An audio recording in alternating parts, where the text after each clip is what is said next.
हिमाचल विधानसभा चुनाव में करीब 75.2% मतदान हुआ। 2017 के चुनाव के मुकाबले अधिक हुआ मतदान।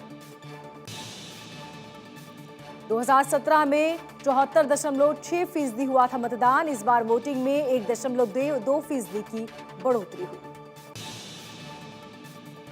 412 प्रत्याशियों की किस्मत ईवीएम में बंद। सभी 68 सीटों के नतीजे 8 दिसंबर को आएंगे।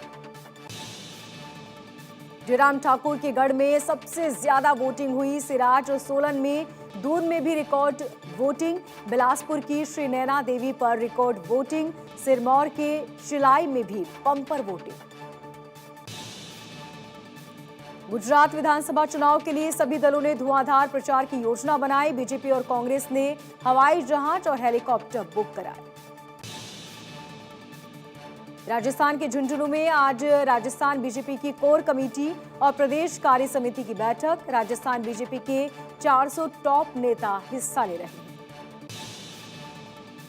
झुंझुनू में शनिवार से बीजेपी का बड़ा कैंप लगा है। इसमें 200 विधानसभा सीटों को लेकर पार्टी रणनीति बना रही है। बीजेपी राज्य में कांग्रेस सरकार की चौथी वर्षगांठ पर सरकार को घेरने की तैयारी कर रही है।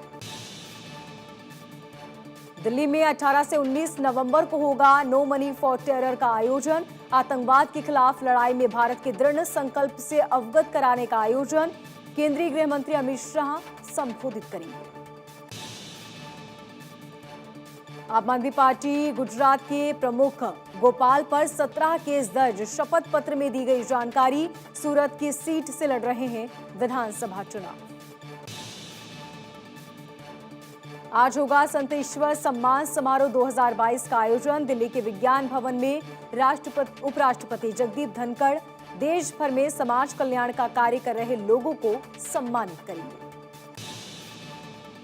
संत ईश्वर सम्मान समारोह में जूना पीठाधीश्वर स्वामी डॉक्टर जितेंद्र सिंह और मीनाक्षी लेखी भी उपस्थित होंगे। पीएम मोदी को धन्यवाद व्यक्त करने को लेकर मुस्लिम समाज के लोग बरेली में पसमानदा मुस्लिम समाज का बड़ा सम्मेलन आज करेंगे।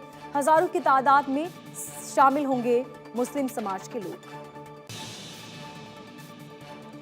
पसमानदा मुस्लिम समाज की धन्यवाद रैली में यूपी बीजेपी के अध्यक्ष भूपेंद्र सिंह मुख्य अतिथि के तौर पर शामिल होंगे।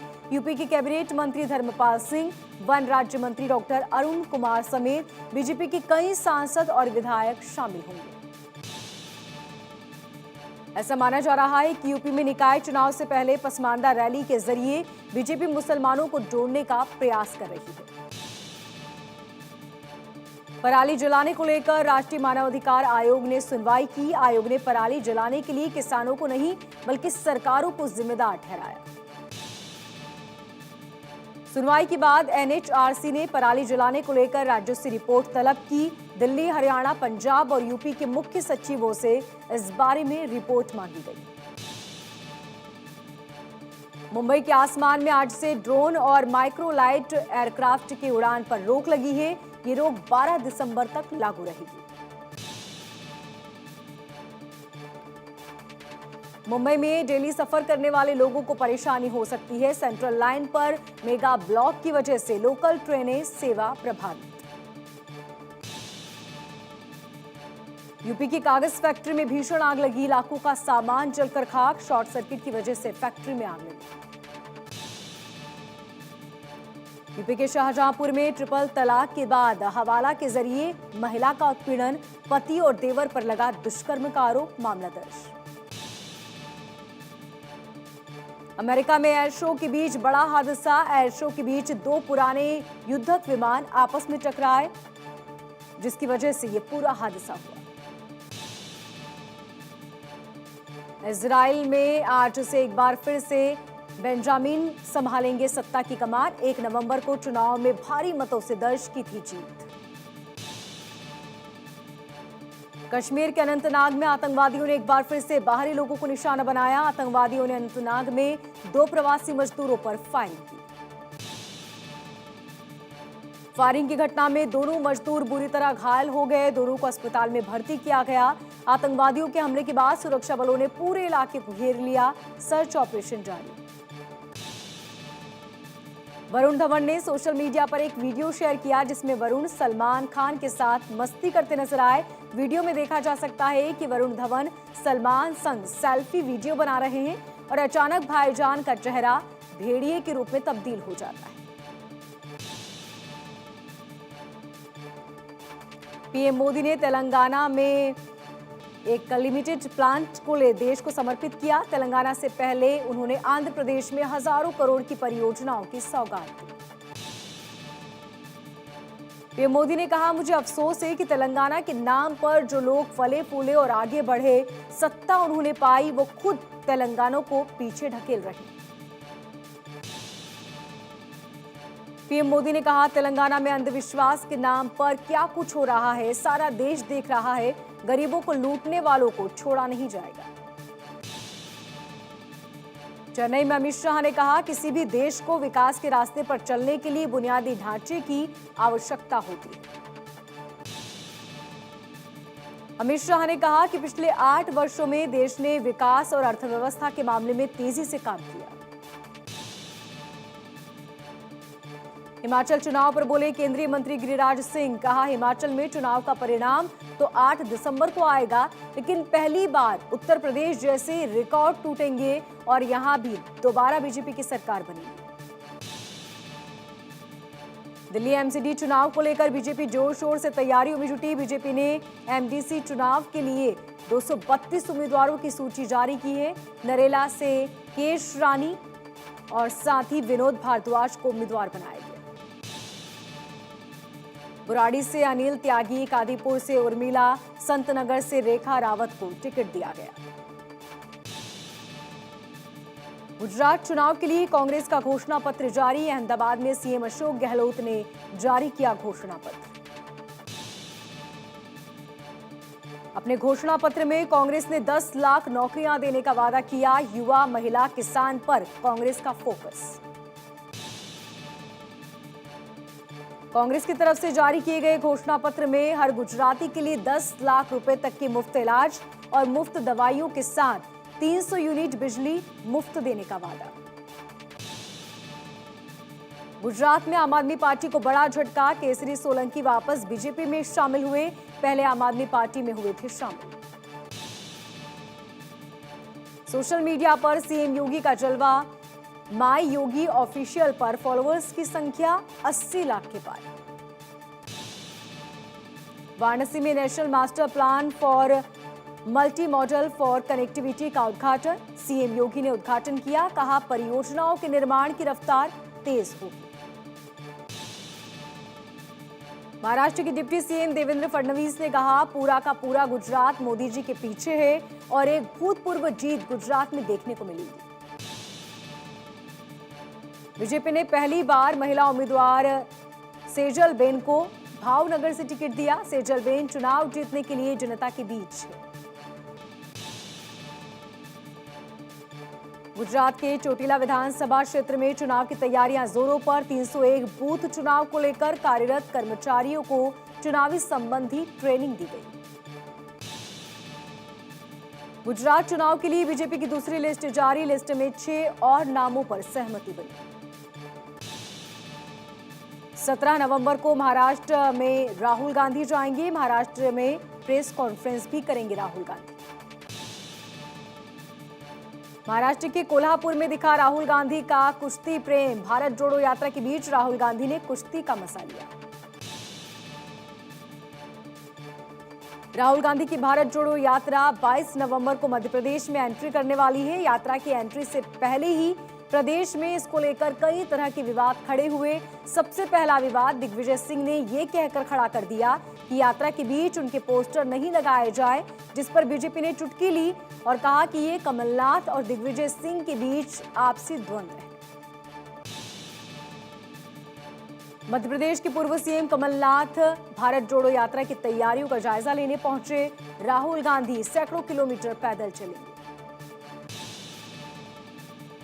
संजय राउत ने सोशल मीडिया के जरिए ट्वीट किया। राहुल गांधी के भारत जोड़ो यात्रा की फोटो शेयर की। लिखा, 2 शक्तिमान युवा एक साथ। कंबोडिया में भारत के उपराष्ट्रपति जगदीप धनखड़ और कंबोडिया के प्रधानमंत्री के बीच बैठक। कंबोडिया के नोम में 4 समझौते के ज्ञापन का आदान प्रदान हुआ। भारत के उपराष्ट्रपति जगदीप धनखड़ और साथ ही प्रधानमंत्री हुन सेन की उपस्थिति में ज्ञापन का आदान प्रदान। बीजेपी के निशाने पर दिल्ली के सीएम अरविंद केजरीवाल का। केजरीवाल ठगों के महाठग हैं, रंग बदलने वाले नेता हैं केजरीवाल, सिर्फ चुनावी हिंदू हैं केजरीवाल। दिल्ली के सीएम अरविंद केजरीवाल का बीजेपी पर बड़ा हमला। कहा केंद्र सरकार सीबीआई और ईडी पर निशाना साधा। कहा पीएमओ फिल्में बनाते हैं, ईडी सीबीआई इसे डायरेक्ट करने का काम करती है। दिल्ली एनसीआर समेत भारत के कई राज्यों में भूकंप के तेज झटके महसूस किए गए। भूकंप का केंद्र नेपाल था। नेपाल में रिक्टर स्केल पर 5.4 तीव्रता का भूकंप आने के बाद शनिवार शाम दिल्ली एनसीआर में भूकंप के तेज झटके महसूस किए गए। भूकंप शनिवार शाम करीब 7:57 पर आया था। भूकंप का केंद्र नेपाल था। इसके साथ ही पिथौरागढ़, टिहरी, पौड़ी, बागेश्वर और अन्य शहरों समेत उत्तराखंड के कई हिस्सों में भूकंप के झटके महसूस किए गए। एक हफ्ते से भी कम समय में ये दूसरा ऐसा झटका था, जिससे पहले बुधवार 9 नवंबर को तड़के नेपाल में 6.3 तीव्रता का भूकंप था, जिससे पड़ोसी देश से कम 6 लोगों की मौत हुई। उस भूकंप के झटके दिल्ली एनसीआर में भी महसूस किए गए थे। छत्रपति शिवाजी महाराज की जगदम्बा तलवार को लंदन से वापस लाने के लिए महाराष्ट्र सरकार ने कोशिशें तेज कर दी। मध्य प्रदेश के सीएम शिवराज सिंह चौहान का बयान, सूबे में खाद की नहीं है कोई कमी, जो लोग खाद की कमी की अफवाह फैला रहे हैं उनके खिलाफ एक्शन लिया जाएगा। यूपी के शाहजहांपुर में डिप्टी सीएम ब्रजेश पाठक के काफिले से टकराए पुलिस की गाड़ी, सीओ समेत 5 पुलिसकर्मी घायल। जम्मू कश्मीर के पूर्व मुख्यमंत्री और नेशनल कॉन्फ्रेंस के अध्यक्ष फारूक अब्दुल्ला मुलायम सिंह के निधन के बाद पहली बार लखनऊ पहुंचे। उन्होंने करीब 40 मिनट तक सपा अध्यक्ष अखिलेश यादव से मुलाकात की। द्वारकाधीश पीठ के शंकराचार्य स्वामी सरस्वती महाराज के ब्रह्मलीन होने के बाद 2 पीठों के शंकराचार्य बनने पर काशी में घमासान मचा हुआ है। बुधनी विधानसभा उपचुनाव के लिए गठबंधन की प्रेस कॉन्फ्रेंस। जेडीयू के राष्ट्रीय अध्यक्ष ललन सिंह ने कहा कि उपचुनाव आरजेडी का सिटिंग सीट थी। बिना किसी के मन के भेद के गठबंधन धर्म को आगे बढ़ाने के लिए हर पार्टी तैयार है। मुख्यमंत्री हेमंत सोरेन सरायकेला के बिरसा मुंडा स्टेडियम में आयोजित आपकी योजना आपकी सरकार कार्यक्रम में शामिल हुए। मुख्यमंत्री ने सरायकेला में नए कार्यक्रम भवन, मॉडल डिग्री कॉलेज और मॉडल डिग्री कॉलेज की सौगात दी। महबूबा मुफ्ती का चुनाव आयोग पर हमला। कहा पहले की तरह आजाद नहीं रहा केंद्रीय चुनाव आयोग। हिमाचल में जीतने के लिए धर्म का इस्तेमाल किया गया। एनसीपी नेता जितेंद्र को जमानत मिली। थिएटर में तोड़फोड़ के मामले में जमानत मिली।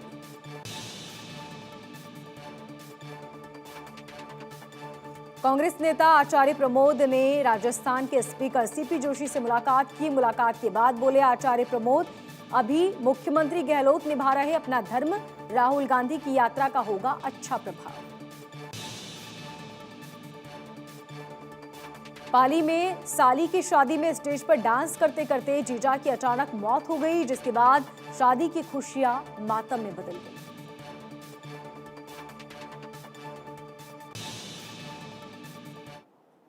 इस